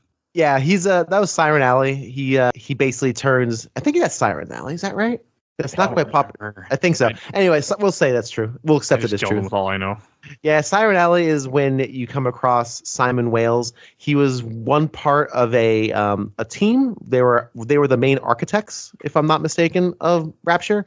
They kind of designed it, and Simon Wales went on a religious further, and now is a kind of a demigod, so to speak. He's just a hardcore believer, and he's kind of turned Siren's Alley into his own private church. Make your way through there. It's cool. The arena where you finally get to take. He's not someone you can pick and choose. You have to take him out. There's no. He deserved it. He is a bad dude. Yeah, he's no bueno. Some of the ones that you have to take out are like I gotta go on. There's no redemption here. But it's a pretty neat arena because you have it's like in a church with like pews, and there's lots of just corpses sitting in the pews. It's very neat. Yeah. A little on the nose, but it's cool. So Siren Alley, of course, was intended to be the red light district, and of course he takes this place of hedonism, turns it into a church. So this was one of the points where I had a couple times in this game where the game crashed on me completely. I had him too. I had a couple of crashes. Yep. Okay, so it wasn't just me. Yeah, it completely crashed, and what I would do is I would save in between the fight where it crashed and try to do things differently and not bring as many enemies like on screen at a time or stay more hidden, and then it worked. It didn't crash for me. Didn't have that problem. So you're on PS4, right? No, I was playing on PC. Oh, okay. Yeah, I had a few areas where I was like, doing in defense, and there's a lot of enemies, and just boom, hard crash to desktop, and I was like, come on. A couple of times where it happened a couple of times in a row. I'm like, am I gonna be able to finish this game? Because and then me too. Yeah, so then I was able to persevere. But yeah, Simon Wales, he's usually just not have many people on the screen. It would usually make it not crash. Yeah, or just save mid-saving in a firefight tend to help it not crash too. So I noticed that. Are you telling me someone illegally smuggled religion into my no communism, no government, no other thing utopia of smart people? Yeah. Really? Yeah. Another form of control. Sure. Yeah. He's another disciple of Lamb. So, and of course, Lamb's gonna give him every opportunity to, practice her collectivism. Religion is an important part of that. So, yeah. I'm trying to think what other areas are next that we still haven't covered. Oh, I will tell you right now because I have the list pulled up. You see? Okay. I'm not doing this from my brain, by the way. This is my brain's not that good. We go from Siren Alley to Dionysus Park. I like Dionysus Park. It's great. It's so fun. Dionysus Park really is. I love the idea of it. It was invented by Lamb as a free park for people to just enjoy. In Rapture, where you have to pay $15 for bandages, there's a free park where you just traipse around and enjoy. It's gorgeous. Well, probably was gorgeous. Wasn't this the one that you flood at the end of it? Yes. No, Siren's Alley you flood. Okay, that was cool when you flooded the freaking place. Oh, it's great. Well, you don't flood it. Lamb does. So the idea is, I forget what you're picking up in Siren Alley. You're picking up some key, I think, like a genetic key or something. Yeah. And you're on your way to Dionysus Park, but she floods Siren Alley, which is cool because as you're walking through it, there's all these floating splicers. And if you notice, as you're walking through that main area that you've been in 100 times because you spent a lot of time in that main foyer, like that main circular area, there's a shark swimming by up ahead. It's great. I was like, oh, that's cool. Of course, you can't attack anything. You're underwater. But again, it's just cool to see like all these floating splicers and what she was able to do. So you have to go to Dionysus Park to, I guess, dry off, and make your way to Fontaine Futuristics. But yeah, Dionysus Park is great. It's such a fun environment. There's lots of cool arenas and areas. I think Dionysus Park is the one. No, I think maybe Futuristics. There's one place. I'll save a few. I think it's Futuristics, where there's like a flashing plasmid. Like it's just sitting there on a desk flashing in rainbow colors. The unstable teleportation plasmid? The unstable teleportation. I didn't find this one. Oh, that's so great. It's funny. It's so good. Go ahead. You can describe it, Joe. Go for it. So it basically you walk in this room. Is the room hidden like at all? I'm surprised you didn't find it, Mike. No, it's not really. It's just a room you go to. Apparently didn't look hard enough. Yeah, so you find it and it's just flashing multiplying it, and it's unstable teleportation. And it's supposed to be, I guess, what the Houdini splicers use. And so when you grab damn little thing, it disappears, and you're like, oh wait, I didn't get it. And so actually, I have an important question for you, Bill, because I actually am quite confused. So you grab it and it disappears, and you're like, oh okay. So then you leave the room and it's sitting in front of you, and you're like, oh. And you grab it and it teleports. So you're basically just playing cat and mouse with this damn thing. And eventually you get to it, and I think after like maybe 10 times of trying to grab it, it teleports you to a room, and it's just like this most terrifying ass room that I can think of. There's like statues pointing at this plasma, and I'm like, oh, this ought to be good. And all it was for me was like the discount for the vending machines. And I was like, oh, okay. And then you get sucked out from there and it's gone forever. It's literally just for funzos. I don't know. There's no real. I mean, the payoff is okay. But you're right. That room you end up in, that pitch black room with just these, splicers or people in stone. Kind of looks a lot like the cast from. Oh gosh, darn it! Oh, what's his name from Bioshock 1? Oh yeah, the sculptor guy. Yeah, Sander Cohen. Yeah. It looks like Sander Cohen statues. And you just pick up that vending plasmid. The payoff is great. Who needs a vending expert plasmid? Like you are full of stuff. You don't need anything. I bought stuff all the time in this game. I shouldn't say that. I bought stuff often. I did, but I never was at a loss for money. I think a couple times I was low on cash and I was like, ugh. But anyway, what was your question, Joe? Yeah, was it the vending plasmid for you? Because I was a little bit worried because I know like in like Infinite, all the costumes are all random. Like whenever you find the top hats and all other stuff. And this one, I wasn't sure if any of the plasmids you found were supposed to be random or not. So I always forget top hats are a thing because it's a hat. Again, not diegetic to the world or anything. A hat gives you superpowers because that's what happens. Stupid. Yeah. Infinite. I can't remember anything in Infinite, apparently. I have no idea what you're talking about. Sorry, I can't do it. I'm sorry. Anyway, yes, it is the vending expert. That's always what it is. Yeah, that's what I got. I would have liked that because I ran out of money all the time. And I was constantly buying ammo and buying health kits and stuff. So that leads me to my second question then. Do those stack? Yeah, they do. Oh, okay. They stack. They don't. Yeah, they stack. They don't. It doesn't look like they do. You're right because when you first get it, it asks you to put it into a gene slot, but you can just put it on top of the gene slot that was your old thing, like the armor tonic. And we didn't talk about tonics, but they're basically upgrades. You don't really need to get into it. The tonic, the armor, they stack. Yes, you don't need to have two of them. Oh, okay. Oh, that's what I meant. Like, do they stack? Like, should I have like the vending tonic and the vending tonic plus? But no, it's just the plus. Mm-hmm. Oh, if they stack, then I had like 6 slots that did not need to be filled. Oh no, they stack. You don't need. Yeah, you don't. That'd be terrible. Oh my god, why would you? That's a design disaster. No, I thought they would give me more I thought it would count double or something. So no, they stack on. It's just an improvement over. It's just an upgrade to your existing. Yeah, and it's an upgrade, of course, but it's not like you have the power of one and then the power of two. It's just an upgraded two. Okay. Yeah, I don't think I found any of those. That would have been nice. I didn't. I thought I was exploring this game, but maybe I wasn't as much. Like I would explore and find the little sisters. Once I got the little sisters, and it was just critical path the area. Oh, yeah. no. See, go ahead. Oh, okay. Well, no, I tried to explore as much as I could. I want to say I was maybe. Did y'all find all the arms deals? Because I didn't find. I was missing like maybe 4 or 5 upgrades. I found very few. Which ones? The things that upgrade your weapons. Yeah. Oh, yeah. The power to the people thing. Yeah. I found. I don't know how many were missing. I don't think it tells you if you're missing any. I think I got most of them. I might, like you said, maybe missing a few. I think I got most of them. I know in Bioshock 1, when I first played the game originally, I used a walkthrough because I wanted all of them because I love all the weapons in the first game. And so I got all the guns upgraded. So when I was playing the second one, I was like, did I miss a few or is the game just being dumb? But I upgraded what I wanted, so it's whatever. I barely upgraded stuff. My drill had the 2 upgrades on it, and then I had a couple of guns that were upgraded, but I missed most of the power to people ones. No, I always made sure I got that. It was I always made sure I got that. I should have, but I didn't. Yeah, you should. You should. It makes your life a lot easier. You who likes every advantage, including cheat codes and save states and emulators. Yes. You love every advantage. So I mean, I was surprised you wouldn't seek those out. I don't know. I didn't really use a lot of guides in this game. I mostly just I didn't really use a guide in this game. I had one up just so I knew like, okay, I did 6 areas. I got 9 altogether in this game. So I knew kind of where I was at, so I could pick how much I need to play each night. But other than that, no, I played this game mostly legit. Surprisingly, for me.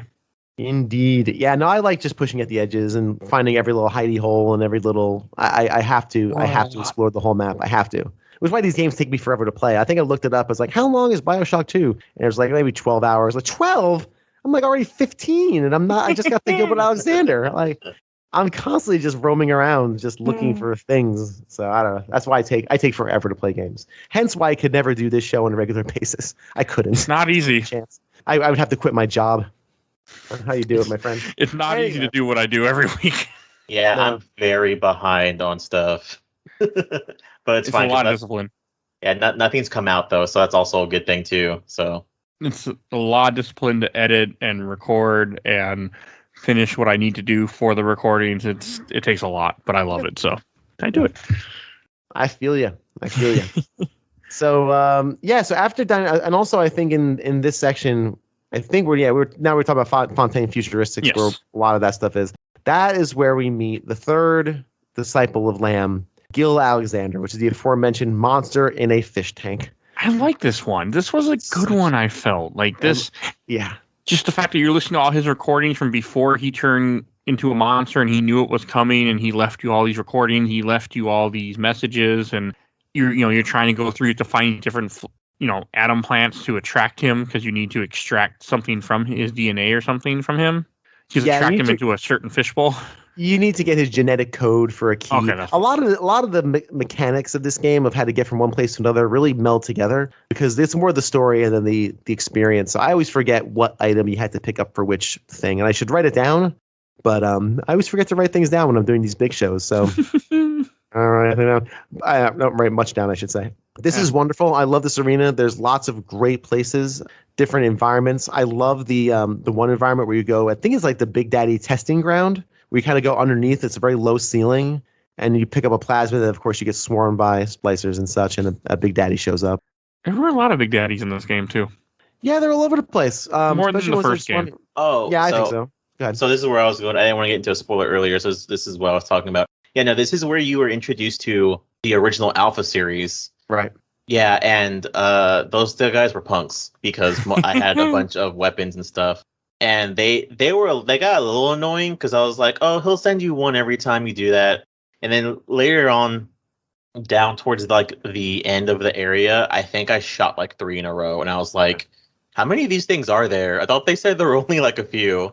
There's a lot. It is a little weird. Yeah, there is a lot. And also that also proves you're not the first Big Daddy. I thought it was a big misconception in this game. Like, oh, you're the first one. No, because there's the Alpha series and you're Delta, and Alpha comes before Delta. So, yeah, they're chumps. They go down pretty fast, especially if you kind of know how to take them out. And Again, trap bolts towards the end of the game are just my favorite because you can reclaim them, and you always have enough for that. But yeah, this is the area where you run into Metzler, which is that amazing little short story about the dad looking for his daughter. That's where this ends up, I believe. There's lots of cool little areas, little mini areas, and little mini biomes. This section, it's just a really fun place to explore for sure. I like how this guy also eventually his original personality and his Alexander the Great personality are two completely different things. And I always think it's funny, like if the recording will say something and then him now just freak the hell out. It is absolutely phenomenal. It is, as I said, everything from here on out to the end is pretty much chef kiss, in my opinion. I don't remember there being any real dead zones. It's because everything's coming together, right? You're learning about. Yeah, go ahead. The Persephone stuff is also really good. Like how you get in there after you kill Sinclair or save Sinclair after you get his DNA. Like you have to go into a little elevator that opens up and then you go into a special area. Like it was, I really liked that for some reason. I don't know. It just hit me. I'm like, oh, that's cool. My favorite part of that very little ending bit of Alexander is the part where you get all three flowers and he goes, "Damn you for using something delicious to trap me." And I didn't know. The internet lied to me, as it does. It says you have to save. You have to you have to not kill all of them to get the good ending. But that ended up being a lie because he's like, oh, which is also my favorite line, which is, "No, please don't kill me. Just let me go swim in the ocean and be free." And I was like, you're lucky the game told me not to kill you, or I would hit this button super hard. You not only can you should, because it's actually killing him is really the more humane thing to do. It was his Sane's version. It's his Sane side's like final wish too, right? Yeah. Yes. Because Gil's been saying the whole time, look, when you find me, kill me, because I'm not going to be in this state. I don't want to be in this state. So he's giving you his final wishes. So I think leaving him there is just cruel. Like leaving somebody to be insane in a bath of red goop is just very cruel and mean. I don't know if you guys have ever played Dishonored 2, but Dishonored 2 is excellent at giving you moral choices where there really isn't a good one. Like neither one is great. And this is one of those situations where I think it's more humane. And you're right, because killing them is a check mark against you, right? It's like an X against your record. But you're right, you only have to save one of the three in order to get a good ending. Yeah. So you can do what you really want, which is save Grace and kill Stanley and kill Alexander, and you're fine. You're still fine.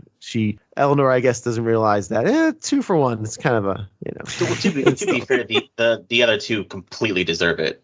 Yeah. Oh yeah, I mean that's the thing, because again, Grace was just underneath, a dealing with grief, and dealing with it the wrong way. Stanley's just a con artist, and Gil, while he created these big daddies, and he is the architect of the big daddies. He knows he's screwed up, and he begs you to do it. Like he's saying in his audio diaries, like, I'm recording this because when you come, that was my opening line. When you come across this, I'm going to be insane. I know what I just did to myself for the benefit of Lamb. I know this was screwed up. Please just take me out of my misery, because I'm not going to want you to. So yeah, so you really should just zap them, and it's really great. That whole biome, even when you first enter that area, it's all dark and scary. You get your flashlight. This game uses the flashlights very effectively, especially in Pauper's Drop, where you spend a lot of time in these blacked out apartments. It's really, really effective in kind of creating a spooky atmosphere. Did you guys notice he was in a big in a big tonic bottle? He was in a what? He's in a big it's not he's like in a big plasmid bottle. Oh, is it really? I didn't notice that. I didn't notice that. Yeah, it's a big plasmid bottle he's in. That's cool. Awesome. I didn't notice that. That's really cool. Huh. This game very is interesting. Cool. That's great. That's so good. And People then, who don't like it, play it again. Come on now. Yeah, I know you really should. Even just the stuff with Persephone, like when you find Sinclair, because you've been kind of working with Sinclair off and on throughout this game. Isn't this when he gets like injected with something and he's turning into a big daddy? I think he's already been turned. I'm assuming he just gets kidnapped and then like shoved into a big daddy suit. But he's basically being mind controlled. Okay, because that was cool. You have to chase after him, and he's like, "Just kill me when you find me. It hurts to even try to say this." Like that was good. Yeah, he ends up being an opposite, which I'm glad. I did not remember how this game ended. So whenever someone says something along the lines of should you really trust him? I think it was probably Sophia Lamb, but I was like, is he gonna end up being a bad guy? Because don't remember what happens to him at the end of the game, and then him end up being a whole thing where he ends up helping you out because he gets forced to being a big daddy. I was like, oh, that kind of hurt. At least it was a different twist, though, not the same twist from the first game. Yeah.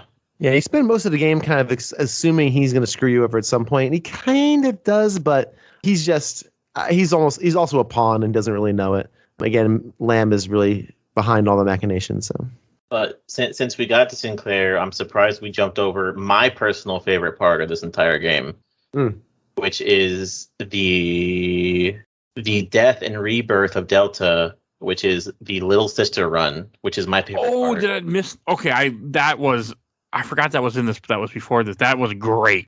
Yeah, that's before this. Okay, yeah, I forgot really. So I had never been spoiled on this game. Somehow I knew, like, I went in this game completely blind, other than I knew you were a big daddy. And when I got to that part where they kill you and you play as the little sisters and you have to go and get this armor, and seeing how they see Rapture, which is completely not correct, was great. Though, like, they see this all nice area and these people are nicely dressed, not, splicers, and that was really good. I was really impressed. it's gorgeous. I mean, this again, like I said, this is so fun because again, we're seeing Rapture as it was. Like you were saying, Joe, how you want to kind of a version of this game or a version of a Bioshock where let's see Rapture, maybe before the 1959, New Year's Eve party, before everything just went to shit. This is gorgeous, and I think this is again a slow down. Seeing the world through her eyes is just really cool. The idea that you are kind of controlling her. That's right? Because you're kind of controlling her. Yeah, you're controlling the little sisters. You're controlling a little sister throughout to find these three pieces, right? The little sister. For the pieces, big sister. I had pieces. thought that the game was going to make you finish up playing as Eleanor, because right before this, you find Eleanor and she's grown up, but she's in a bed and she's been like in a drug-induced coma. Yeah, and it's shocking. Yeah, go ahead. Sorry. Yeah, and then you get forced into like the split, which is the whole Sophia making her have a heart, basically killing her and then reviving her, so you can sever your connection. That hit me when I saw her grab the pill. I'm like, oh no, there's a suffocator. So scary. Oh, this game got dark. I mean, got even darker. Yeah, it's scary, and you still have a connection, right? So that connection's, like you said, she almost wants to sever the connection so they can take care of you and she can continue her evil plan. But yeah, you get the big sister items in this. Again, just a gorgeous moment of just a game slowing down, right? There's no risk. There's no one's going to attack you. You're just kind of going through this thing. Finally, you get revived, and then you kind of just go out, and your final battle, instead of a monster with a blue face, that's bad. It's just a bad boss fight. This isn't great either. It's just two big sisters. Well, you fight a whole wave of people first. Oh yeah, you fight a lot of people first. I liked it. I actually, because the whole scene where she goes out into the water after you have to go and rescue little sisters in this place, and she's boiling the water. So you guys, because the villain, Sophia Lamb, is gonna drop you in the place that you're in into a ravine in the ocean, and then you're done. So you're trying to boil the water to release something to raise it. And then the little sister boiling the water, and she comes and fights with you. You get a plasmid where it summons her, and she sticks around for a while. Like I love she's that. Great. She is so effective. Like you can just throw her, and she just lays waste. Yeah, the best plasmid of the game, honestly. Like there's no reason to take it off. I think it's hilarious. I'm pretty sure you guys probably got it, and I'm pretty sure it's like one of the honestly the most terrifying things to see is if you turn a corner and then throw it at an enemy. She wave dashes into an enemy and just has them up in the air and draining them of their fluid. It's the coolest movement that she does. It's great. It's so cool, and it's good to have a companion on your side. I mean, you've had bots and stuff, but now you have a connection with this character as Eleanor in the suit and just helping you out, and just now you're like a team, and it's just really, really satisfying. I just want to go back to the big sisters real quick. Well, the big sisters you face them in the room where Eleanor is taken. I like the fact this game doesn't really have an end boss. It avoided that stupidity, but it does give you a good combat challenge because, like you said, at the very, very end, you're just facing swarms, and this game is at its best when you're facing swarms. That's just what this game does well. And it's a fight. It's exciting. I came close to death. I think I died a couple times, maybe. I don't remember. But it's very challenging. It's tense. There's lots of enemies. Your friend is your Eleanor is kicking ass behind you, and it's great. That's great. Like I said, while you're waiting for this water to heat up so you can take this bathysphere up to the surface. Or the submersible. Sorry, the submersible. That's Sinclair's submersible. So, and he's kind of like, take it, please. Go and get out of here. It was really good. Like, I was impressed. Like, I actually had the game crash on me in this final part. I had saved right before the end. And then I'm like, okay, I'm going to play tomorrow. It's like, this is the day I got burned. And then I was like, you know what? No, I'm going to turn it back on. I'm going to finish this. So I turned my PC back on, got it all, and I went and beat the game. And got burned later. But yes, it was great. Got burned later. So burn for your effort. I'm not a big fan. I think like it's always a cop out not to have a final boss, and I'm with that with every single video game, and especially like RPGs. If your final boss fight does not have at least 3 to 5 forms, you're not doing your final boss fight right. I disagree. Yeah, go ahead. I disagree, but okay. Yeah. The Bioshock Infinite, not Bioshock Infinite, the Bioshock 1 final boss fight is really lame. I'll give y'all that, but still though, like the reason why, honestly, too, as well, I would honestly, the only reason I give 2 a pass is because there really isn't kind of anyone to put in a final boss situation. Like Sophia Lamb already established that she's not Frank Fontaine or Andrew Ryan, which I also wouldn't think Andrew Ryan would really put himself in a big blue man suit, but. If anything, if they really want to have a final boss fight, they really should just save Sinclair for the last part and say that you need his key, and then just have him as a souped up version of you, and you fought him in phases where he would die and then maybe respawn with one of a different weapon or something, and you have to fight a phase of that. So, but that's interesting. I prefer what we got. I think that's an interesting point though, like because you do fight Sinclair, but he's just another Big Daddy, so he's not terribly challenging. He's harder than a Big Daddy, and you're in a very enclosed space when you come across them. And I think it depends on where you find them too, but I think that is an interesting point. Sinclair probably would have been the best you can get.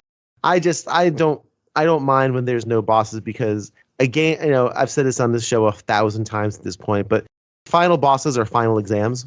So bosses should be testing you in everything you've learned so far. So they're tests. And what you've been learning so far is how to handle mobs of splicers. So it is testing you on what you've learned so far. You have to use all your tricks. You got to use traps. You got to use weapons. And you have to use what you've learned so far in the toughest situation yet. Right? That is the toughest encounter in the game, which it should be. And again, your reward for beating the test is the ending. There is there's the definite value to having like a final boss, which is like a final encounter, which is the end result. But I think in a game like this, I think this is a much better option than, again, Frank Fontaine, which doesn't really test you on much. You can just do what you've been doing the whole time, and it's not a lot of, and then use a quick time event to suck him of his atom. Like that's not great. Yeah, that's an interesting point. I think Sinclair might have been a good choice if you wanted to go that route. Yeah. And have him like say, you don't want him to like start jokering. Like you wouldn't want like Sophia Lamb to turn into Joker from Batman, like sure, and just attack you. But yeah, that's an interesting point. What's worse is now I think about it, none of the Bioshock games have a good final boss. No, I don't remember I don't even remember what the Infinite was. I don't either. Spoilers for Infinite. It's a mob fight. Oh, that's right. That's on that stupid boat. Yeah, that's when you're destroying all the abolitionists because the game because the abolitionists are bad because in high school you wrote in your notebook, if the good people had power, they'd be bad, right? And it's like, yeah, okay, cool, but you grow up past that, right? We all move past that a little bit because life experiences happen. I look forward. We talk about Infinite in 22 weeks. Okay, ironically, Bioshock Infinite also has the ending where you get a plasmid that controls big person who can come to your aid. So that's pretty funny. Yeah, it's true. That's true. And I will admit Songbird is amazing. I love that design. Songbird's badass. That's cool. Songbird's cool. So at the end of Bioshock 2, you said there's 8 endings. I'll say which one that I got. So because I mostly played good, I saved all the sisters. My ending I got it. They go up to the surface, bunch of little sisters that have been saved, and Eleanor. And you die, it looked like. And Eleanor looked like she took your atom from you, and then she's taking off your helmet and stuff. Right? I think what happened? Or you're Yes. And Joe, you can stop me if I'm wrong on this, but I believe she takes your atom and your essence, so you can live inside her forever and be part of her guiding light, part of her moral compass because she's seen what you've done this entire time because she was soul bonded, and she realizes that you are a good person. People can be good, and she's gonna do good things for humanity using you as your guiding light. I don't know if you're gonna be like sentient. I don't know that. The game's not clear on that, but you're the body, the Delta dies. That body dies and gets thrown in the ocean. Okay. So I'm gonna rewind it just a little bit. So there's a moment in the game where she talks about how I think it's when she puts on the big sister suit or something, or it might be during the ending. So she was controlling you, or she was watching you the whole time throughout the entire game, correct? Yes. Okay, because I don't know why I thought that it was also a form of her technically controlling you to some kind of extent, because she kind of makes a line earlier when you're controlling the little sisters about like how you can see through their eyes, how like I saw yours, but you're technically controlling the little sister, so it's like, is she technically controlling you? Huh. I don't know. I don't think so. Yeah, I think you kind of. Yeah, go ahead. Sorry. I'm just having a stroke, so that's just what it is. I get very confused very easily. No, it's fine. It's fair. I don't really know. I always took it as you have autonomy, but she was kind of like helping you out. She would give you plasmids and give you help by controlling little sisters. I think that's what she can do. I don't think she can control you. Yeah. I don't know. Even weirder, the big sister suit pieces you find. Did y'all notice there were like there were pieces of a bride outfit? Oh no, I did not catch that. No, I didn't. That's awesome. The helmet's a veil, and then the suit was a bride gown. Neat. That's cool. That's cool. Yeah. But I'll continue from this. The first part involves Sophia Lamb, which is the ending we all got because we're not awful people. Which is the good live, which is save all the little sisters, and you have to spare at least one NPC, where she basically saves her mother. And if I believe both involve. The first two involve saving her, and the dialogue's different, and the second two are not saving Sophia Lamb, and the dialogue also varies. But in the second good ending is save all the little sisters, but you kill all the NPCs. But she basically says, it's Eleanor's, what would you call it, like her dialogue, basically how she feels about the whole situation, and basically saying that you should kill people who have wronged you, which I think is at least interesting. Yeah. Is that the one where she kind of sits up? She kind of just sits on the edge of the submersible and kind of just looks out, and she's kind of saying, she almost doesn't know what to do. She's kind of lost. Am I wrong on that? No, these are all. This first part is all about what happens to Sophia. It's basically Sophia's fate. Yeah, so I think there's just two of them. There's just the one where she drowns them and she saves her, and the other part where she actively like pulls her back underwater, and then Lamb drowns. I don't remember, and I think there's a third one where there's a different dialogue option. Yeah, there's different dialogue options. The third one is the evil live, which is you harvest at least one little sister, but you save all the NPCs, which is weird. And she says something along the lines of take from the innocent and the guilty aren't a threat. Yeah. And then I believe in that one too. She just stares at Sophia die, as opposed to the completely evil ending where you harvest all the little sisters and kill all the NPCs, where I think she's actively like pulling down Sophia Lamb's leg and making her drown. Oh, okay. Wow. Okay. To which goes to the second part, which is which I think is interesting, which is what happens, which is the good ending where you save all the little sisters and she absorbs you and she wants you to be your conscience, which I think was Sophia's plan originally, but instead of doing it to multiple people, it's just you. Gotcha.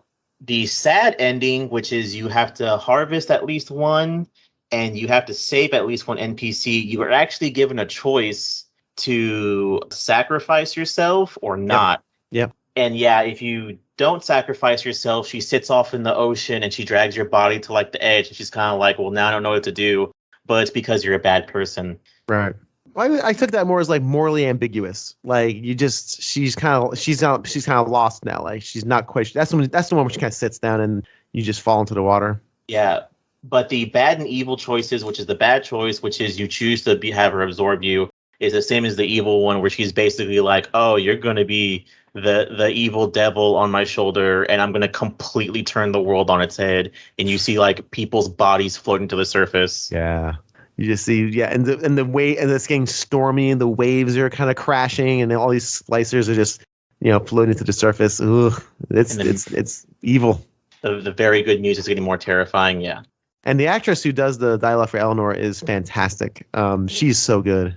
She's excellent. All the voice acting in this game is very good, especially her towards the end. And the way she can either be good or evil is very impressive from a voice acting standpoint.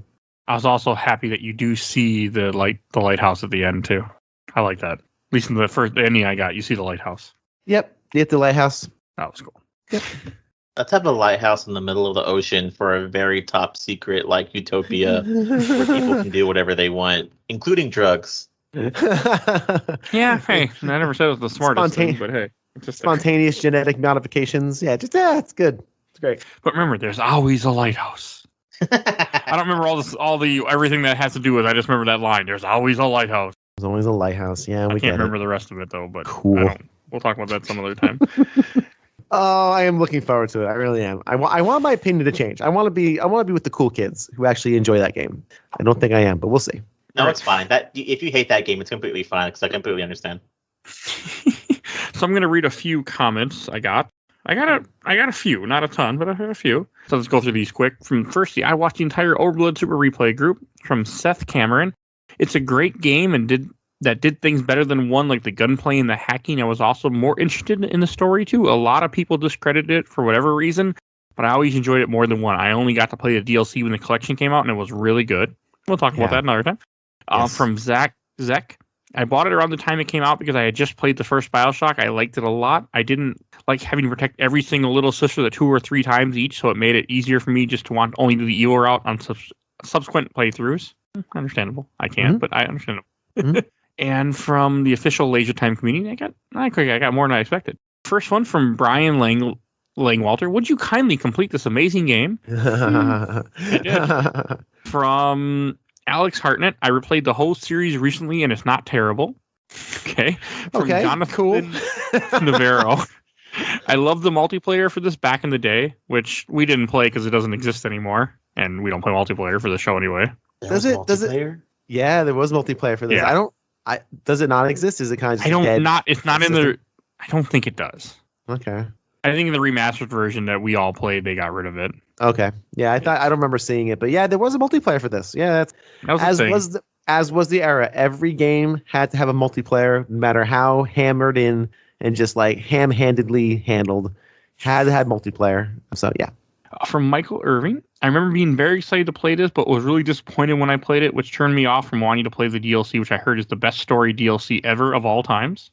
It's up there. I think after this conversation, I'm gonna tweet on my Twitter account, a gamer looks at 40. Best DLCs, I could choose one. Like, hey, which one are the best DLCs? And of course, Minerva's Den is gonna be on it because it is fantastic. It's fantastic. And from Rob Smith, yes, Bomberman Shop, because he looks like a Bomberman on the cover. Okay, yeah, that's fair. All right, Bomberman Shock. From Cody Laveau, friend of the show. Make sure to play Minerva's Den. It's my favorite of anything in the Bioshock series. One day, hopefully in the next few months. That's fair. I can see that. I don't know about anything. Yeah. Right, how do you like that non-committal just utterance that added no value? I apologize. From Kevin Don, I have loved Bioshock since the first one came out. The second one expands so much more on the story and the universe. One of my favorite games of all time. Yeah, cool. Okay, here's Cody Walker. I love this entry in the Bioshock series the most.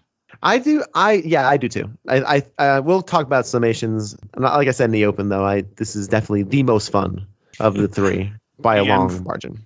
From Giant Bomb, Michael Trevino, better than reported. Mm-hmm. Spencer O'Neill, it aged better than it got credit for. Didn't people love Minerva's Den? Yes. Mm-hmm.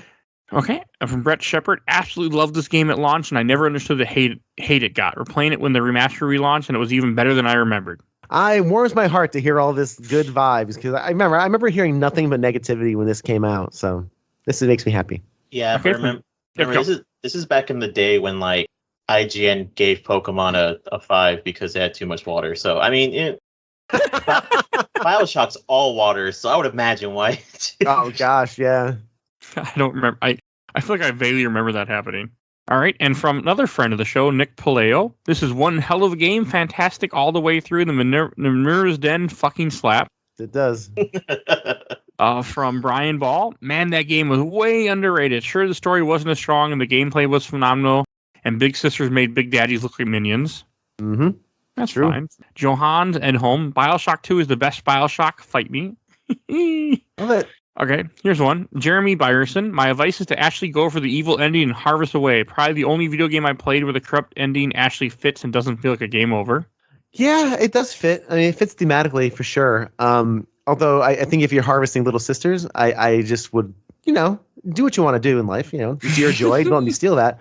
But just kind of think back. Maybe consider. Maybe do a little reflection on, I don't know. Just do a little reflection because I don't know, man. I couldn't do it. I have a daughter. I could never even think about doing it. So from anti-summoning. Damn, are you me? I've been doing the exact same thing. I guess I will have to start playing it too, because I said I was playing through the Bioshock games. And the reason why I'm doing it. But and from Jim Dietz, the only thing wrong with Bioshock 2 is that it had to follow Bioshock. This is a great game with new mechanics and a grim but incredible story to tell. Yeah. No, he's right. That's a very fair point. And the last group I'm going to read from, the Bioshock Lovers Unite. Found it. I didn't know they had one, but of course they did. From Paulo Palacios, the main game and his DLC are both very emotional. From Leland Morrill, the ending will hurt, but always kill Stanley. Oh yeah, I actually kind of killed him a few times because I kind of redid my save. Like, I wonder how this looks if I do Cyclone Trap. Boom to the ceiling. Great. Let me try this with Incinerate. Fire. I actually murdered him like 3 times because screw that guy. Remember, everyone, Stanley's allergic to bees. He dies. Oh, did he just fall to the ground? He's falls to the ground. That's great. Oh man, I want to see him like writhe around in pain and like bang his head against the wall and then fall to the ground. And Benji Reed, number 2 allows you to learn why the Big Daddy and the Little Sister are connected, and then you get to become a Big Daddy. I'm surprised you skipped it, Do, as it is a game that ties all the games together. Me too. And last one I'll read. Let's go with this one from Ethan Butler. When Bioshock 2 came out at first, I was actually really resistant to it. I disliked it to the point of not even being able to finish it. Got like 3 to 4 hours in, put it down, didn't look at it again until I got the remastered collection 6 years later, and I went into it again fully expecting to hate it, only to be really surprised. It was like a totally different game. I played it, nifinished it, got every achievement in it in the Minerva's Den DLC, then played it again and again and again. It's actually now not only my favorite game in the series, but my favorite game of all time. Wow. High praise, man. That's awesome. I was surprised. He kind of had your experience with the first Bioshock, Mike, where you played it for the first time, hated it, replayed it for the show, and ended up loving it. I did really love it. I was surprised. All right, I think we should go to shelf, stack, or box. And I'll go first. This game is going on the shelf. I had a lot more fun. I came into it with no expectations, really nothing. I'm just like, okay, let's just play it. People liked our Bioshock 1 episode, and I always needed to get this off my backlog finally. I bought 4 or 5 copies of this game. I really should play it. I had a great time. I'm really glad I finally got around to playing it, and it's going on the shelf, and I will be telling people, like, hey, play Bioshock 2. Maybe not play it like right after play Bioshock 1, like wait a little bit, but play it. It's hella good. How about you, Joe? Box. Like I said, I'm not that big of a fan of the game. It would be a situation where it's like, you're showing someone Bioshock 1, they're like, hey, was there a Bioshock 2? Yeah. Only, but I will admit, like, because Mike, don't you play the games usually on easy?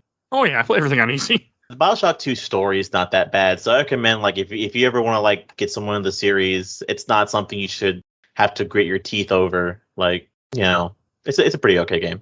Okay. And what about you, Bill? Was that sarcasm, Joe? Because I don't know, my sarcasm meter is a little on the fritz right now. I'm not sure. No. I think Bioshock 2 story is actually pretty good. Like, it as much as it's probably gonna like have both of you bonk me in the head with a hammer, I kind of like Infinite Story a little bit more. Okay. I can't remember it, so it's okay. I remember a lot of it, and I'm going to save judgment because every time I'm on this show, I almost feel like every time I make fun of Infinite, even if it's not Bioshock related. You have, yes. I feel like it's almost every time. I really do. I really have a very strong dislike for that game, but I'm going to reserve some judgment. I'm going to when we eventually play it again, because I'm sure we will. Like 22 weeks. I can't imagine a version of this show where that doesn't happen. I will go into it with a relatively clean brain. I'll be like, you know what? I'm just going to experience it and not have preconceived notions, and we'll see what happens. This is a shelf, and I agree with a lot of your commenters on the game. This is, I think, the best Bioshock game. I really do.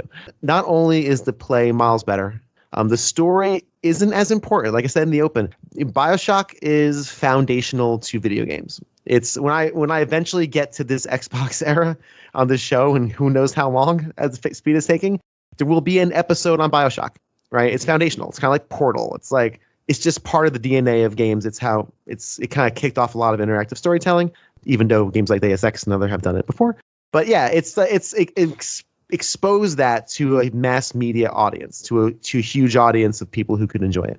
Bioshock 2 is just an improvement on nearly every level, from gameplay to mechanics to environment variety. Maybe I gotta think about it. It's just an extraordinary game. I think the story is excellent. One of your commenters said this would be a loved game if it didn't come right after Bioshock, and he's right. That's exactly right. This would definitely be much higher regarded. Definitely, I think, my favorite, and I love the original Bioshock. I adore it. But this one's just more fun to play in my hands, and I would definitely, if I needed a Bioshock fix, this is the game I would go to, bar none. So by far on the shelf, right next to Bioshock. And Infinite, I probably sold it for like a bag of Cheetos. But that's a different story for 22 weeks from now. What was the year difference between Bioshock 1 and 2? A year. No. Is it more years? No, it was like, I think Bioshock was it 2007? 2007. I just typed it in. Okay. Yeah, so this is 2010. So okay. Okay, so 3-4 years. All right. That's fair. All right. That's a good. That's a good time. Yeah, it is. I think so. And Infinite was 2014. I want to say 2013. Something in 3 years. Was it 13? Wow, I just went there. Okay. Came out after I came out of high school. Cool. And then we never got anything after that. Yeah, well, we will get our Bioshock 4, and I'm always down for it. I'm looking forward to it. I just think they're great games. We need more immersive sims in our lives. There shouldn't be 15 games in that genre. We shouldn't have more Call of Duties than immersive sims. I mean, it's just immersive sims is the promise of video games when they were first created. A world that you can explore and learn stories and. Don't get me on that soapbox. But anyway, we need more immersive sims, and I hope Bioshock 4 delivers on it. Don't make it an open world game. Don't make it a mobile game where I have to get 15 plasmid coins to collect 18 Ryan gems to make 44. Just don't do that. Give me a world to yeah. Get the Andrew Cohen trophies. There's only like 300 of them. All right. And I should mention what we're going to be talking about next week. Because we are in Spooktober. At first, when I first pitched this game for Spooktober, I was like, I don't know if this game is spooky enough. And Mike was like, yes, it can be a horror game. And I'm like, as we played through it, I'm like, oh yeah, this is a horror game, all right. So I completely agree with my choice to start Spooktober with this. And next week, though, we are playing the Telltale The Walking Dead Season 1. Nice. So I'm gonna replay that again for the first time in like 10 years or so, however long it's been. I will also be joining Mike on that very, very funny podcast, which I'm looking forward to. And also, Mike, I don't think you noticed 3 of the 4 games you picked for Spooktober also involve like parental stuff. I did not. Bioshock, Telltale, and then the game ending the month, which I don't want to reveal what it is. Okay, that's fine. I'll keep it for another. It won't be announced yet, so I'll leave it off. Yeah, you're right. I forgot about that. That's kind of funny. Okay, and Bill, since you're one of our guests, where can people find you at again? Oh yeah, A Gamer Looks at 40. I won't go through the diatribe again. I'll just plug the Twitter. A Gamer Looks at 40. If you have a story that you want to share on the show, it's a nostalgic show, but it's also a lot about personal stories of games that have impacted you and affected you.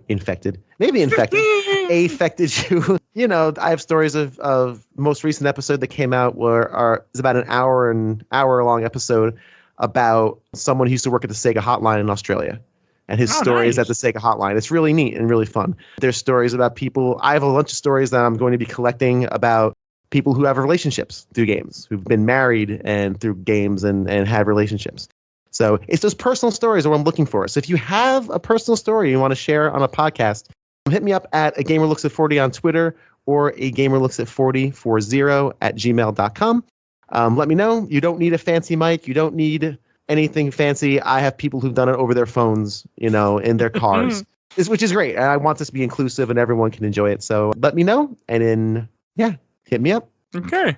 And I also want to say that and I want to give a shout out to our awesome intro and outro, courtesy of Bubby, a.k.a. Mike Tony, from his EP Bite the Bullet song, The Cool Kid Squad. Definitely go check him out. You see a link in the show notes to his YouTube channel. And if you enjoyed this episode, we covered the first Bioshock back in episode 126. So if you want to hear what we thought about the first one, it's there for you. 2 of the same people are on that episode. And please follow us on Facebook, Instagram, Twitter, and on YouTube. We are on YouTube. There's no audio. I mean, there's no video, just audio, but we're there if you want to hear us. No audio? No audio. Just a logo there for 2 hours. Just go click the logo, make me happy. No, it's all the audio content. I just put it on there because some people like having it on YouTube, so it's there.